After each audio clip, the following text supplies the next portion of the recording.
E nosso estudo de hoje está no Evangelho de Lucas, capítulo 8, versículo 25. E disse-lhes: onde está a vossa fé? Emmanuel vem comentar na lição 40 do livro Caminho, Verdade e Vida, Tempo de Confiança. A tempestade estabelecera a perturbação no ânimo dos discípulos mais fortes. Desorientados ante a fúria dos elementos, socorrem-se de Jesus em altos brados. Atende-os o mestre, mas pergunta depois: onde está a vossa fé? O quadro sugere ponderações de vasto alcance. A interrogação de Jesus indica claramente a necessidade de manutenção da confiança quando tudo parece obscuro e perdido. Em tais circunstâncias, surge a ocasião da fé no tempo que lhe é próprio. Se há ensejo para trabalho, descanso, plantio e colheita, revelar-se-á igualmente a confiança na hora adequada.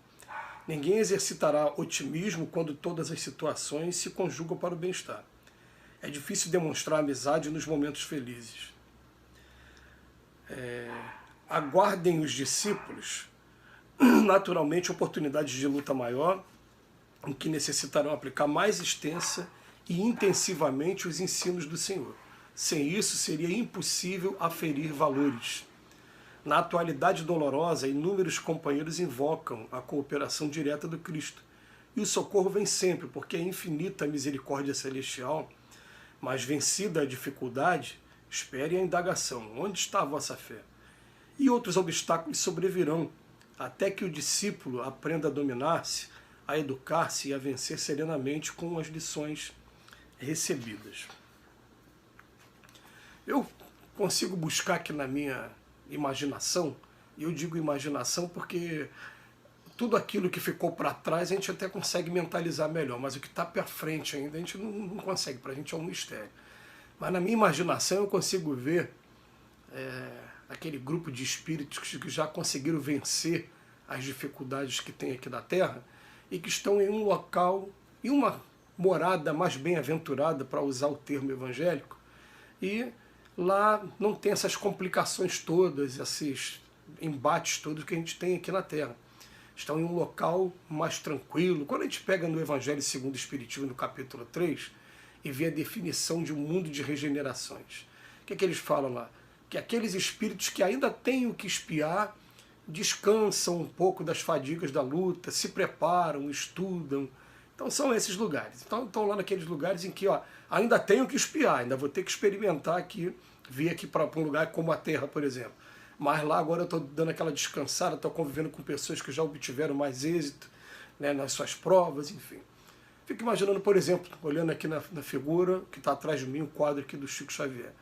Uma pessoa como Chico Xavier, quando vem para cá, para a Terra, e você tem contato com ela, você parece que você está diante de um extraterrestre, porque ele parece, em alguns momentos, o temperamento dele é completamente diferente de tudo que você vê por aí. Tamanha a humildade, tamanho o amor que exala até hoje, né, de um espírito como ele.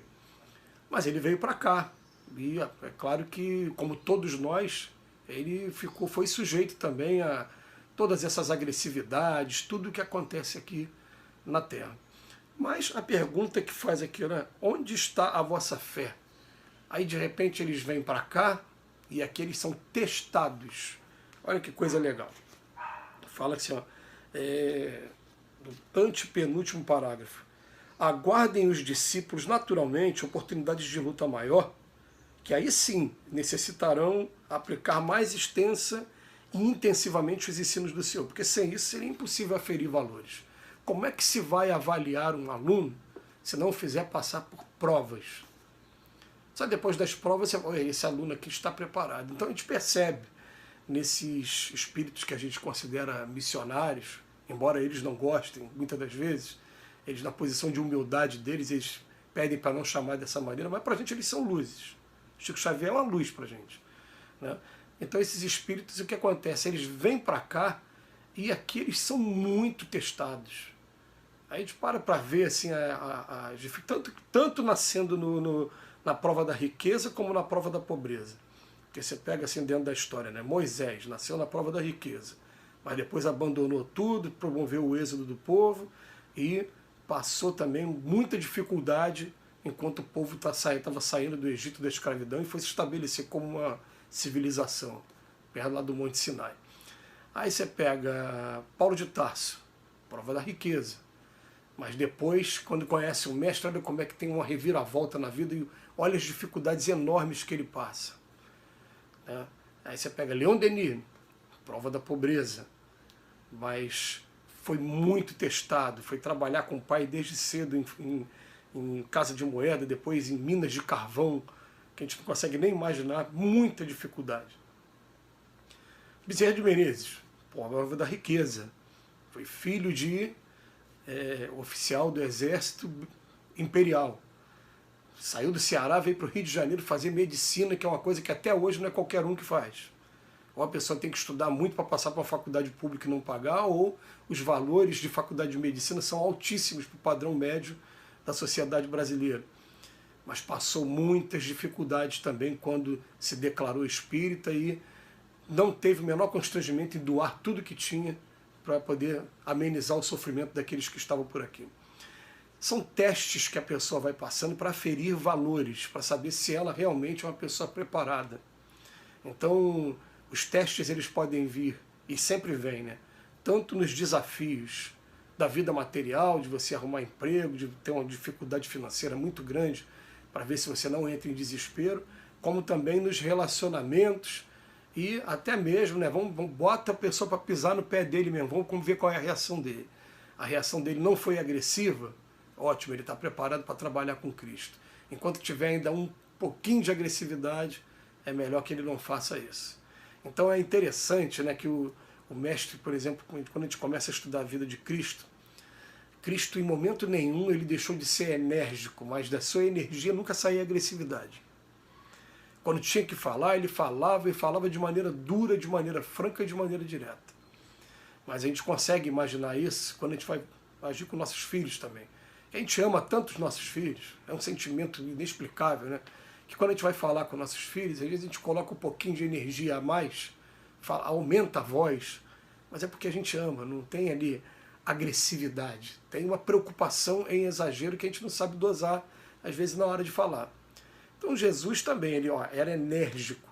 E tinha um momento que ele, inclusive, né, se recomendava não falar raca, nem virar palavrão, né? Mas ele chegou, hipócritas. E hoje o que é hipócrita? Hipócrita é aquele que finge, aquele dissimulado. É o ator.